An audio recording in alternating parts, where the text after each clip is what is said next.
to, if you're going through a hard time, there's no way out right now of whatever situation, health or financial relationships. Just keep putting one step ahead of the next and trust and have faith and love yourself fully in your darkness with all the disaster. For me, that was the key. That's what changed everything. It wasn't so much I did this, I did that. Yes, I did all the things. I did so many things to get better. But the main key for me was to love myself absolutely broken. Welcome to Journeys Through Change, a podcast that inspires women to let go of the fear and say yes to possibility. I'm your host, Noelle Van, an author, creator, and empowerment coach who spent years in corporate America helping innovators and leaders ride the waves of change with ease and grace. I now work with women to step into change and unleash the power they have to create a life they love. Whether you're contemplating a change in your career, relationship, health, lifestyle, or anything in between, nothing's off the table. I'll be offering up simple insights to help you manage the ups and downs of change and sharing interviews with successful women who took a leap of faith to create the life they knew they were meant to live, sharing their wisdom, advice, and all the juicy lessons they learned along the way. So get cozy in your favorite comfy chair and let's get started. When we think about having it all, it brings to mind being at the pinnacle of our career or at an ultimate high in our life when we feel we've reached the summit. 10 years ago, Mercedes Maidana was living the dream as a professional big wave surfer in Hawaii, traveling the globe searching for waves. Sponsored by one of the best clothing companies in the world, she was married to a great guy, living on the beach, and felt like she truly had it all. Until one day, it all came crashing down. While surfing at a big wave contest in an isolated outer reef on the coast of Oregon, a 30-foot wave caught her by surprise and broke right in front of her. The force of the wave pushed her deep down underwater while bringing her 20-pound surfboard right to her forehead, with the Pacific Ocean crashing around her, leaving her with a traumatic brain injury that completely changed her life. Once a force of nature, she became frail to the point she couldn't walk her dog a block without passing out. Talking became difficult, and even the simple things were almost impossible to do.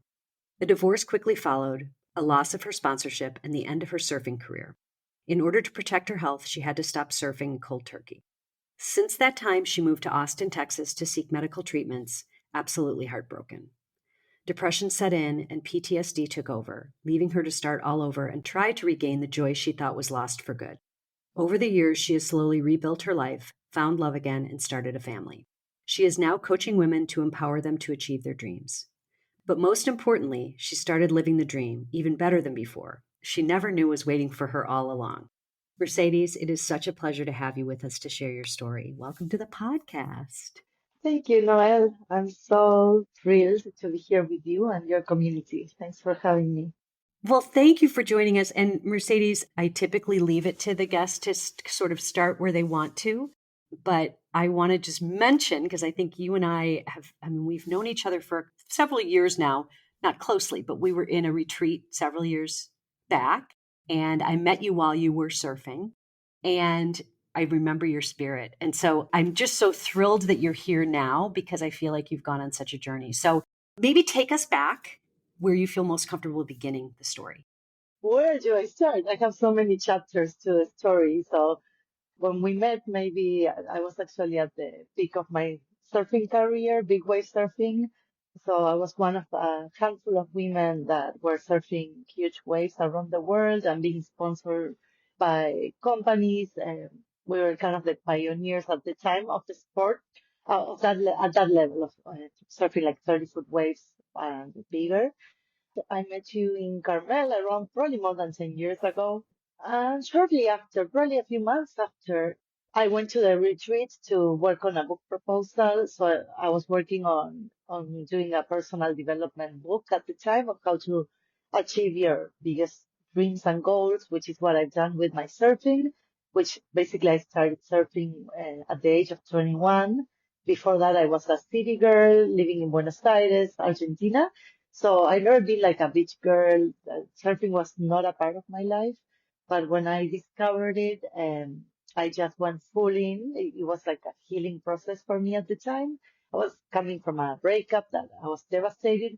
So surfing in a way healed me and putting all that energy there.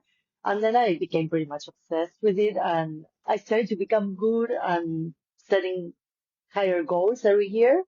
5 years after I started surfing, I was already one of the best three big wave surfers in the world in the female category. So my book was about how to achieve like these impossible dreams and how to manifest them, because I actually manifested them with all the tools that I knew at the time.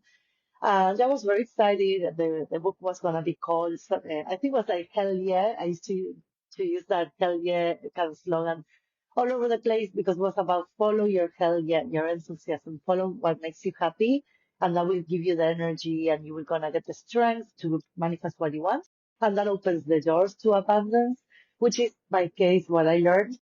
And the book was like hell yeah, and the tagline was like a guide to living your epic life.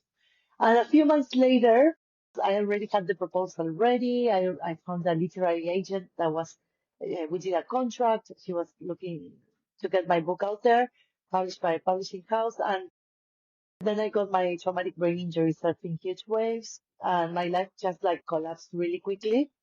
And I remember like a week after that injury, like the agent called me and I said, there's no way I can do this book. Like everything turned dark very quickly in my brain. My health just got completely turned upside down, and my brain just went into a dark zone. And I knew there was no way I can talk about hell yeah. And at the time, I realized like, oh my God, this is like butterflies and ponies, which is nice, it's an aspect of life, but I was entering the dark side very quickly, and like I cannot sustain going around the world talking about hell yeah when I feel horrendous. So I left that book behind and all those dreams of talking about that, and then the journey continued into actually deep healing, emotional, physical healing, all kinds of healing. That's real, very, very pivotal and very, very quick, right? For you to have to Yeah. change your direction. Did you, not to have to go through the entire incident, but when this all happened, you were in competition, right? Was this like a Mhm. competition that you were at? Okay. Yes. Did you know that?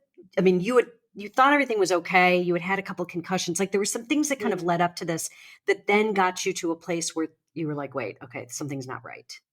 Can you Yeah. tell Well, us more about that? many things led to Yeah. the accident. Actually, a week prior, I almost drowned in 50-foot waves, like in Maui, in Jaws. That was like the day I should have left this world.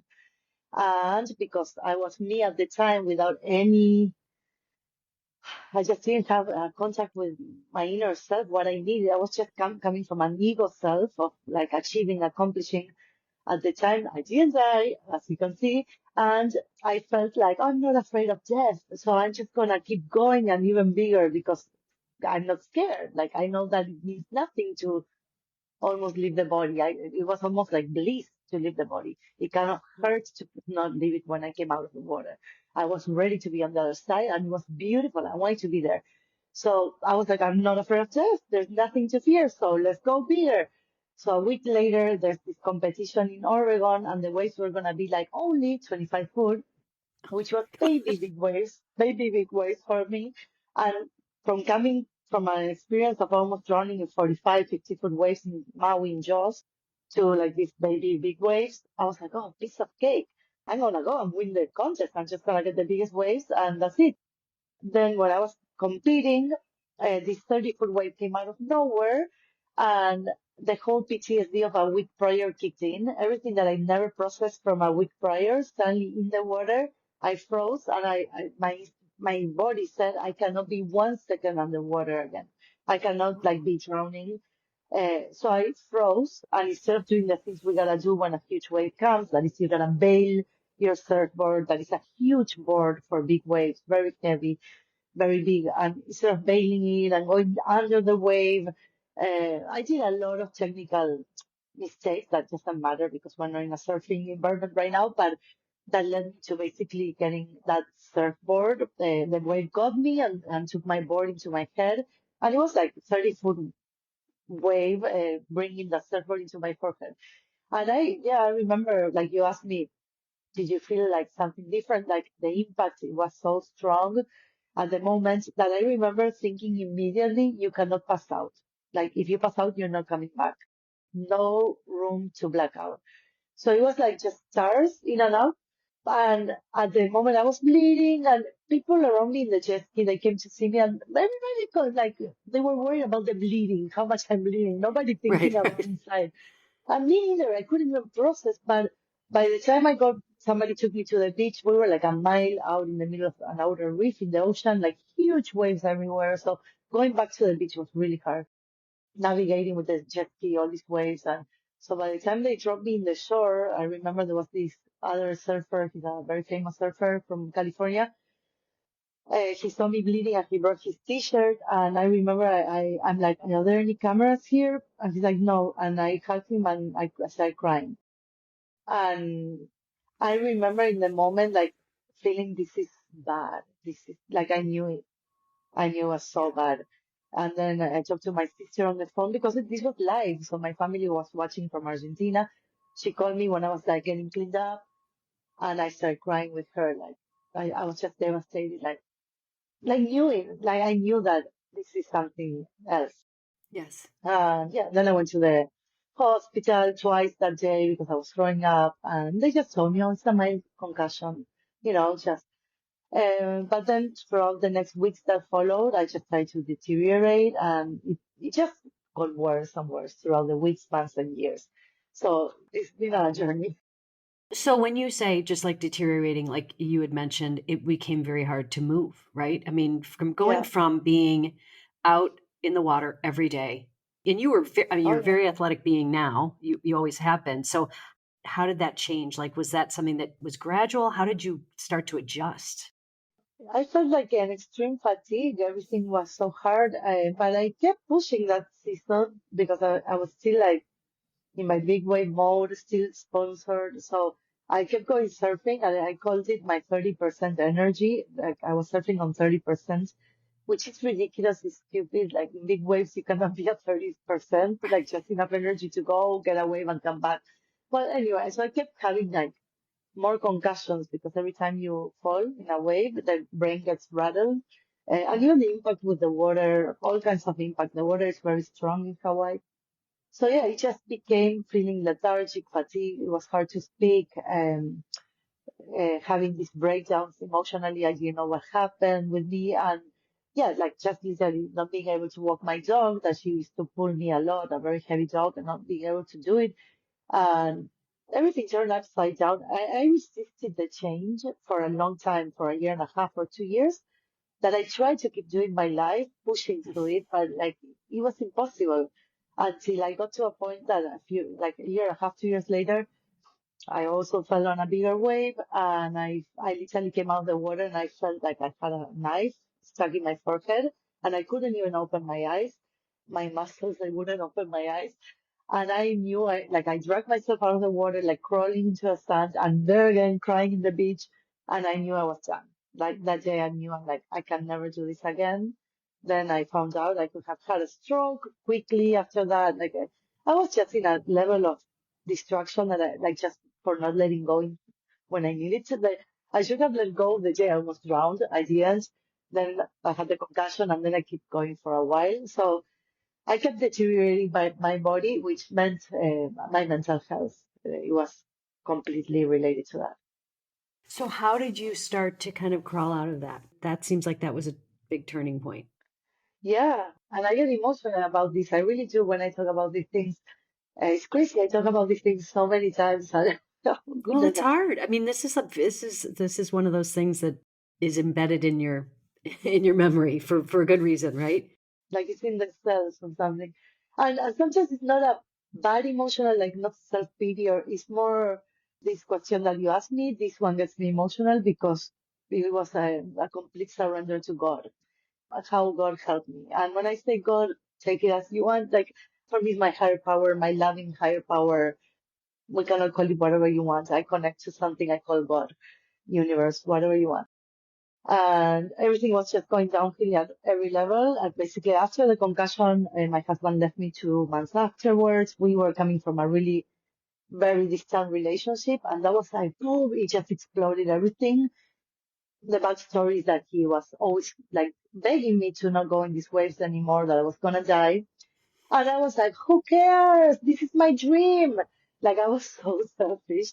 and I couldn't like even see his pain. And then when I come almost dead, like 2 weeks in a row, he was out of it. Like as much as I know it was horrendous. He left me with the peak of my concussion, but it was just like years that just everything exploded. So suddenly, like, there's no more husbands that I loved. It was very painful. We were married 10 years. I had to move out of the house. It was his house. So I couldn't take my dog because nobody would rent a place with a dog. It was survival mode. Where am I going to live? It was crazy looking for a room I could rent, a cottage, all these things. Then like my sponsor dropped me and I was also coaching at the time. And I was so depressed I realized I cannot even fake a session. So I was like, I'm done. So I was just doing whatever jobs came my way, cleaning houses. And, and suddenly everything was like a big amount of, I didn't know at the time, but it was huge PTSD that I had. There was so much loss altogether. Yes. Change, here's divorce, here's moving, here's no more career and no more health. And your passion that is surfing, you can't do it anymore. I literally at the time, I know that people have gone through a whole lot worse, so I feel bad saying this. But at the time, what I felt was that the next level down was jail. Like literally, I felt like everything is just so bad. Like this would be the next thing that could happen. Like that is or death. I was suicidal by then. So in a way, don't even want to go there. I was suicidal and yeah, I couldn't find a way out. So it was like thinking of dying was like the only way out. Because also my brain wasn't assisting me. It wasn't just the circumstances. It was that my brain got, everything moved. Later on, I learned like my cerebellum was out of place. So my serotonin was not working the way it should. So of course, like as much as affirmations and gratitude I tried to put into my life, my brain was damaged. So it wasn't giving me what I need. The day I surrendered, I was absolutely broke. I couldn't sustain anything anymore. And I remember I went on my knees and I said, God, I was crying. I said, I don't know what to do. And I'm going to do whatever you ask me to do. You never know what it's going to be like. And I was fully surrendered. And long story short, I said, help me to get well, help me. I need to make a living. A week later, someone offered me a job in Austin, Texas to sell life insurance. And they were making 6 figures straight with the system of selling. And he was making the money as somebody I really knew well. So there we go. Like I went to Texas and I was devastated. For me, living Hawaii, living the ocean, living everything, I'm moving full on to a place, getting a lease. So yeah, that was like a really hard time. Devastated, also hopeful at the same time. So life really has these layers. Like I was excited about the new career. I was excited. I literally enjoyed a lot going to people. I used to go to people's homes and talk to their families and learn about them and help them protect their families. My father died when I was a teenager and he left a policy. So I knew what it means to have or not have a life insurance. Like there was still that service action that I always like, of connecting to a human being no matter what work I'm doing.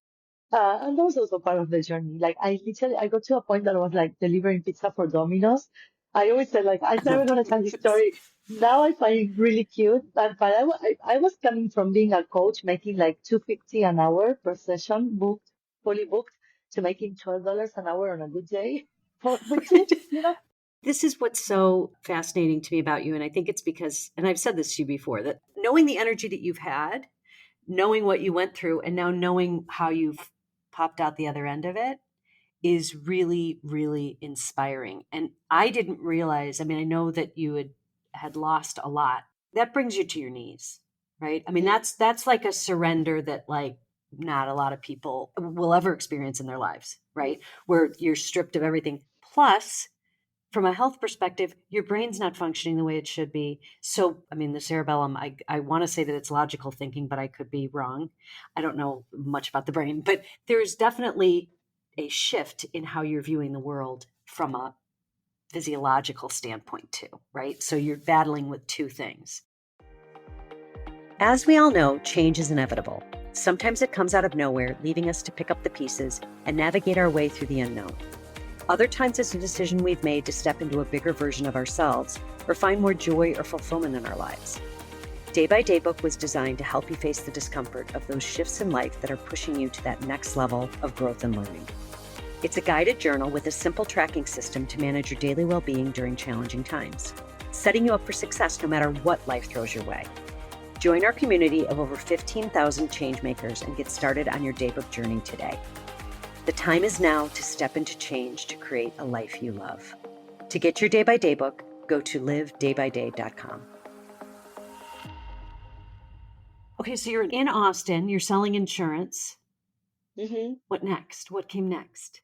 I went back to Domino's, like what I Oh was yeah, trying go to. back to Domino's. I'm sorry. There were so many lessons. I never thought I was going to talk about this here, but I remember like taking the pizza and thinking I'm bringing it to my spiritual teacher in every home, like somebody I really love that helped me throughout my years. So every time I would knock, I always would think this is for him. So to always like, and I would bring a prayer with every pizza for the I love family, for the that. home. And I could feel when I was tuning to that, like people would get it Yes. energetically. So, I mean, that just like there were so many layers. I can tell you, like, it was just a horrible time of my life, but there was always that spiritual Yeah. guidance and awareness. And probably that's what, there was always the loving underneath, like a current. Yes. Yes. And then, well, that selling life insurance became really hard because I was living in Austin and all the leads that they were giving me were in San Antonio. So it was like an hour and a half each way every single day.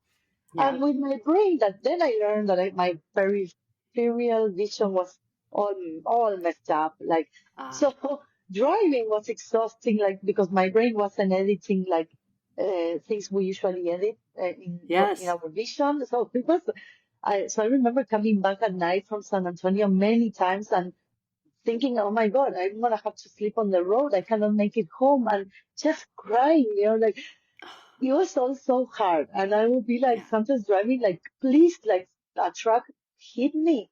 Somebody take me out, like literally, like even praying, somebody hit me and get me out of here.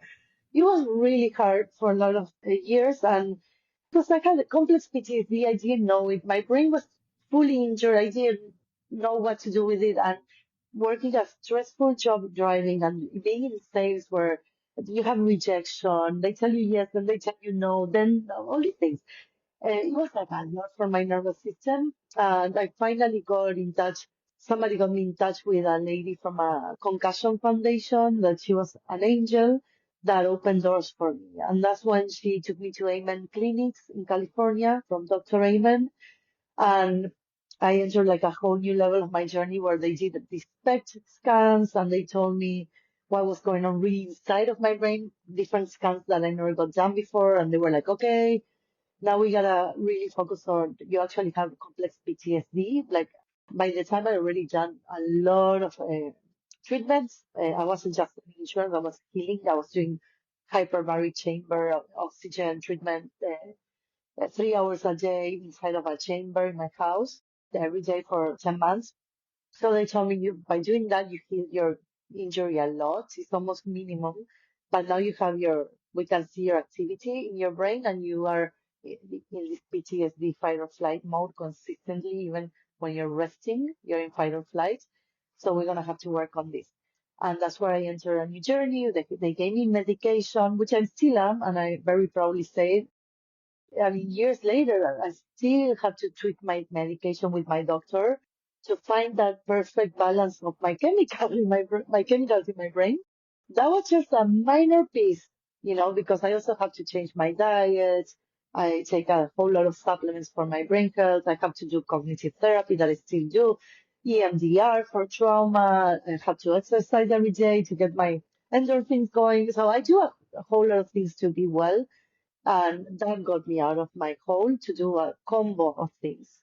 But I mentioned the thing about medication because I know that there's a lot of stigma and judgment around antidepressants and mood disorder medication and anxiety. I would not be alive if it wasn't for that because I even got better through the years and I got to a point that I was doing really well. So I stopped my medication and in a month, boom, boom, I went straight into health. Like a black cloud engulfed me. So I realized, okay, I do have a chemical imbalance and I'm going to respect this. for my life, you know. Yes, So absolutely. that was a lot of my journey, and then a lot of trauma healing. It's the Amen Institute, is it called? Yeah, it's called the Amen Clinics. Clinic. Okay. I did. I think I saw one of the podcasts that they did. They're pretty amazing. So that was a pretty big turning point. So were you in Santa? You didn't move? No, no, so I was living in Austin, traveling to San Antonio daily, and I stayed in Austin. So that became 6 years in Austin. And then I ended up being a waitress, which I loved. That was like the oasis of my life because I was working at a restaurant. The owners were like family to me. It's an Argentinian restaurant, and they became like my parents.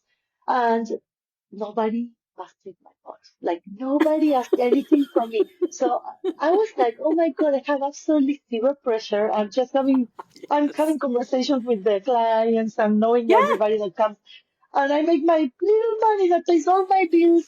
And then they give me really good food, and then I have my schedule open for the rest of the day. Oh, I love So it.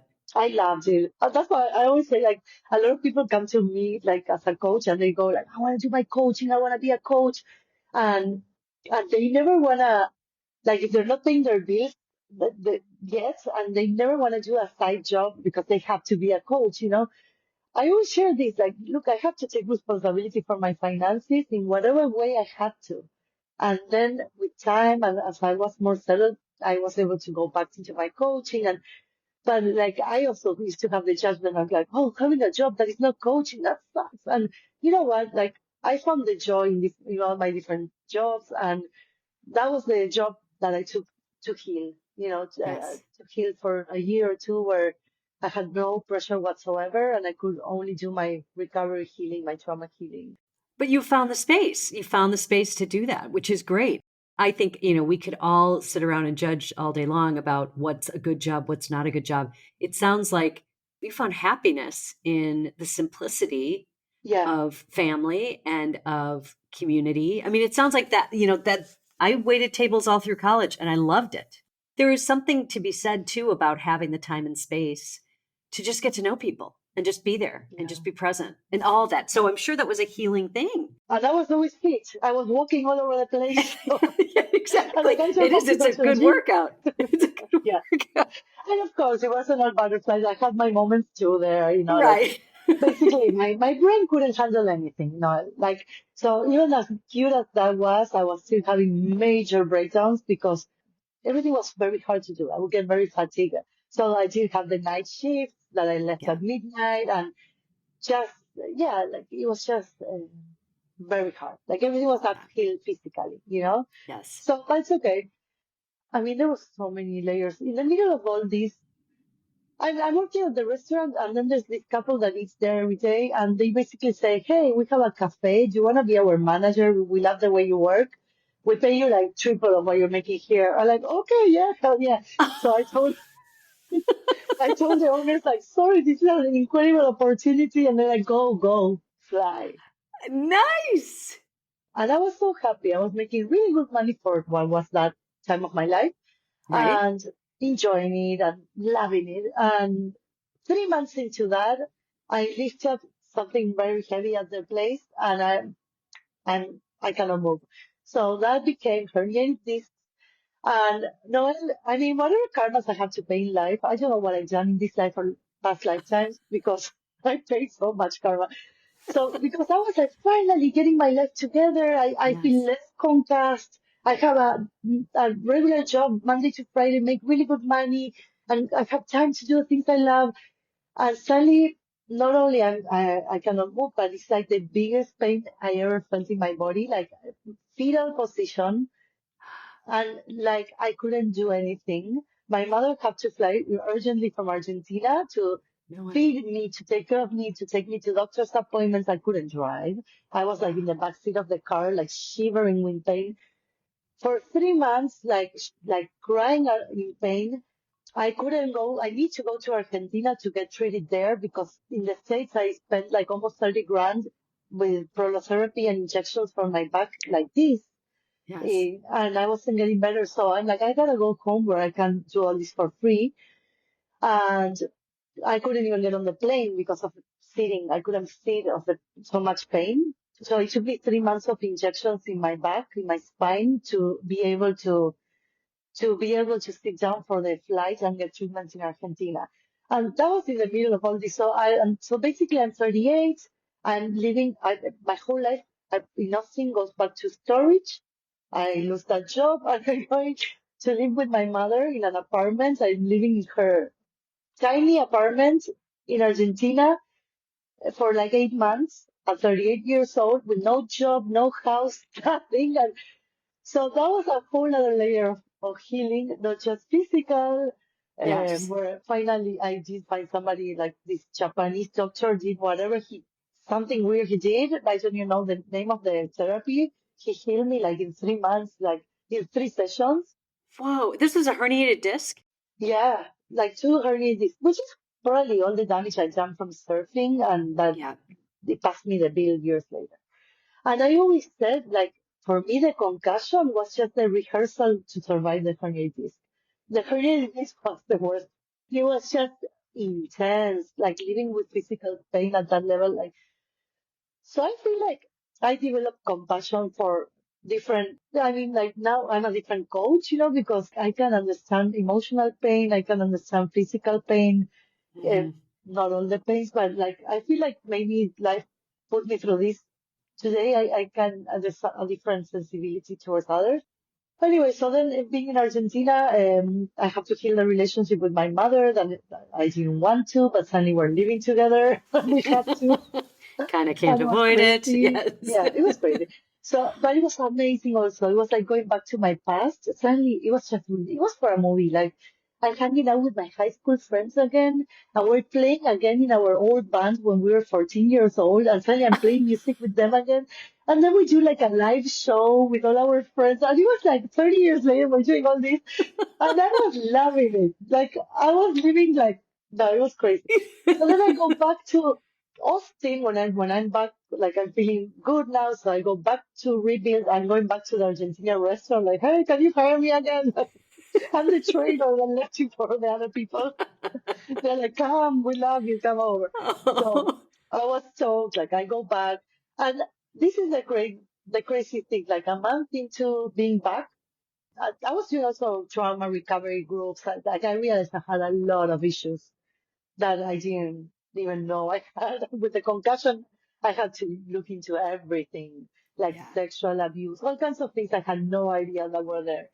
Yeah. So I was healing all those things, looking at them, and I remember a month later, I was in a meditation class I assist once a month with my meditation teachers, and they do a Q&A part, and at the Q&A, I say, I don't have a question. I just want to share something with you. And I want to tell you that I've never been happier in my life. I've never been so content. My life is peaceful.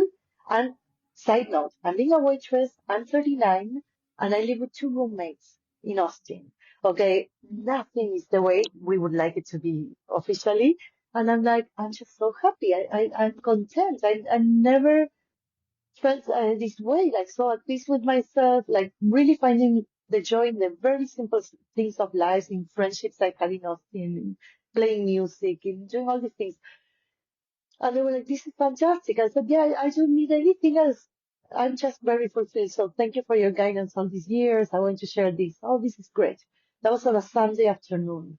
Monday morning, I go to open the restaurant, and here comes this man dressed in a horrible soccer jersey thing that was my opponent from Argentina. Oh, no way. And I'm like, there's another waitress. I'm like, oh God, this guy's from Argentina. He has the whole outfit from my opponent's soccer team. So you take the table. I don't want to deal with this person. Too early to even deal with like small talk from like probably a bird from like whatever. He came with a friend. So I played like I didn't speak Spanish, like he only speaks Spanish. So I'm like, she's gonna take the table. Well, that is my husband. So I met him at the restaurant like the day after. The day after I said I need nothing, he showed up, Yes. and it was So just wait, you didn't amazing. take his table. How did you meet? No, well, it was a funny story. I did not take it. He was struggling to put the order in English, and the poor waitress couldn't understand Spanish, so it was a big struggle, and I was still hiding. But then she comes back to report to me that his name is Leo. And I remember that the owner of the restaurant, 3 months before, I asked her, do you have any guy you can introduce to me? And no, not 3 months. Actually, as soon as I came back from Argentina, and I was like, I want to meet an Argentinian man. I reconnected to my roots after 20 years living in the States, and I love the passion and all the things that non-politically correct thingness. And Yes. like, do you know any Argentinian guy you can? And she's like, I know one, Leo, but it's not the right time. And I'm getting old. It's like, come on, you gotta introduce No, me. wait, was this the Leo? Yeah. So for a month, I kept telling her, hey, I'm gonna die with cats. Like, can you introduce me to Leo? And she's like, not yet. I'm like, what the hell? So then when he shows up, I had no idea even how he looked like.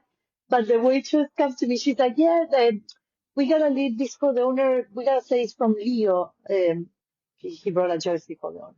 It was a big day of a soccer thing. Mhm. And I'm like, Leo? Oh my God, that's the Leo. That's the Leo. So we were like spying on Leo for an hour, see how much he tipped before we even approached Leo.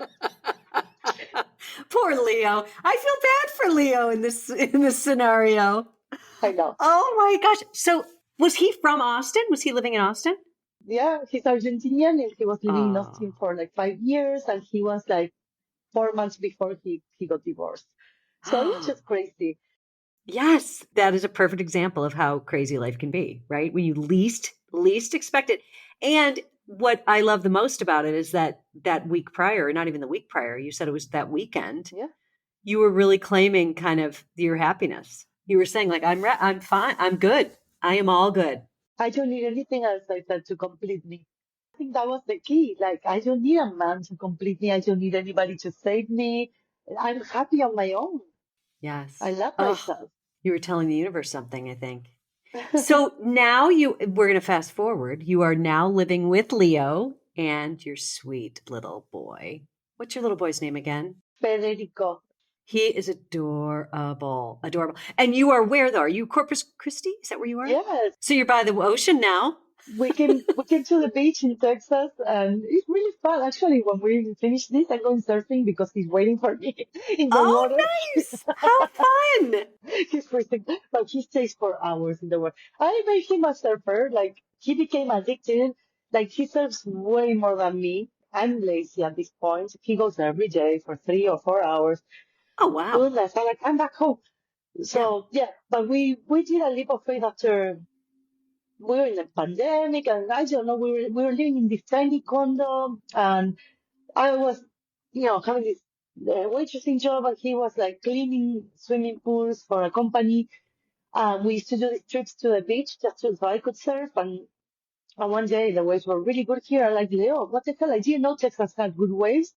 Not often, right? But like, I need to live here. I had no idea. And he's like, okay. So I told him, let's build a company. Let's do your own swimming pool cleaning company.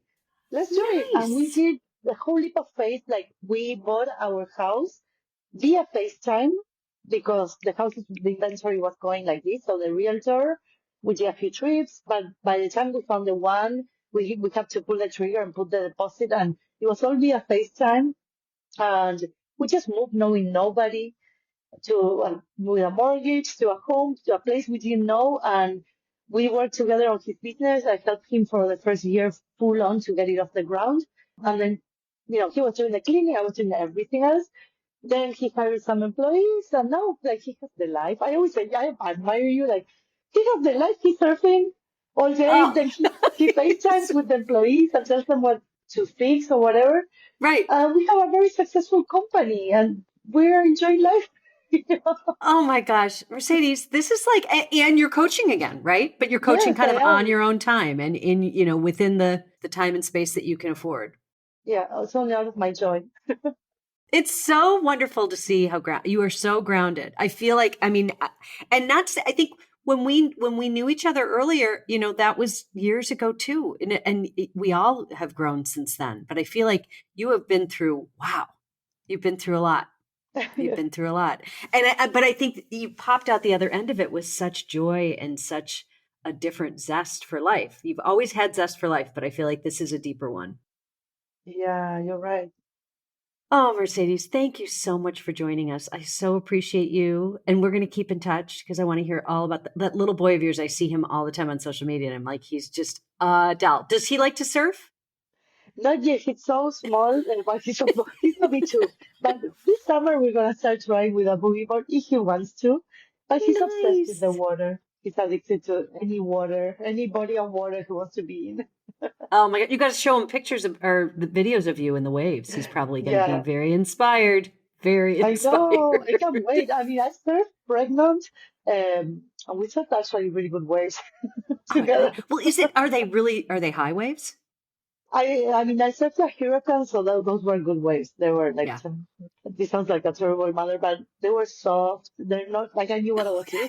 Right, right. You're being responsible. Is that what you're trying to tell me? You're Oh, being that's fun. responsible. Oh my Then I gosh. stopped surfing. At 6 months pregnant, I couldn't move anymore.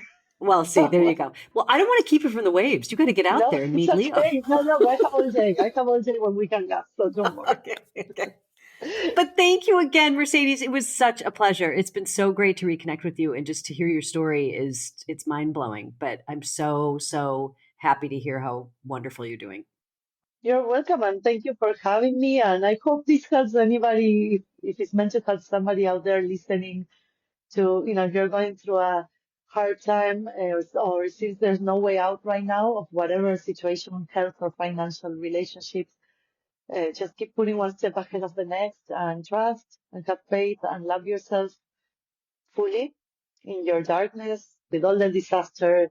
For me, that was the key. That's what changed everything. It wasn't so much I did this, I did that. Yes, I did all the things. I did so many things to get better. But the main key for me was to love myself absolutely broken and accept myself broken, accept myself depressed, hopeless. And I had to love myself, meaning taking care of myself like a loving parent would do to a little girl. And I have to become that loving parent every single second of the day and ask her, what do you need? What can I give you? Express what you feel. I'm here for you. And that was the journey that I always feel truly in my heart that I really feel that I live a very abundant life. And there's abundance at all levels right now. I have health, a family, financial abundance. I mean, I do what I love. And I feel like different from like where we started with the how to manifest your dreams that, the hell yeah. And I was putting all these goals and going for them. And now I have more than I ever dreamed of. And none of this was a go get kind of thing, go get it. It was literally going inside and loving. I always say loving the shit out of myself, no matter what, in all these things that I didn't want to have in me. And that loving was like the opening to a field of abundance, like to enter a different field of energy. That's what I feel. And to this day, I follow that loving and see where it takes me every day. Oh, Mercedes, that is beautiful. That really is. And it's a good thing for people to hear that, because the journey that you've been on, although it's been a really difficult one, it's been well worth it. And you're still on it, right? Of course. You're still growing. We're all still growing, right? Oh, Mercedes, thank you again. You are awesome. You're welcome. Thank you. That's it for now. Until next time. Thanks for listening to the Journeys Through Change podcast. You can find us on Spotify, Apple Podcasts, or really wherever you get your podcasts. And be sure to follow us and leave a review if you've enjoyed this episode. And share it with a friend or on social media to spread the good word, so more women like you can find us and join in on the fun. For more information on the podcast or Day by Day book, go to livedaybyday.com.